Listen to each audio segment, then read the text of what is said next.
Ang panalangin ko ay sana ay matigil na ang giyera sa Middle East at nararanasan po natin sa buong mundo ang kahirapan, ang hirap ng gasolina, kuryente at ang mga bilihin.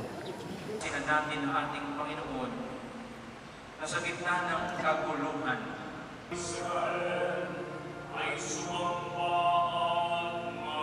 Panalangin ko po sa crisis na nangyayari po ngayon, partikular na po ang giyera, na sana po magkasundo na po kung ano man po yung bansa na sakop po ng gerang iyon.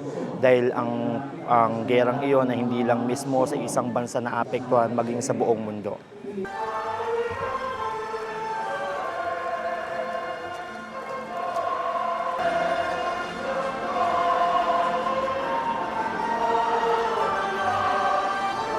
Yung nangyari sa ating mundo ngayon, sana maging peace na at sana para lahat tayo makapagsimula ulit in a peaceful way, na sana dinggin ni Lord yung natin, yung panalangin na mawawala na sana yung galit sa bawat isa.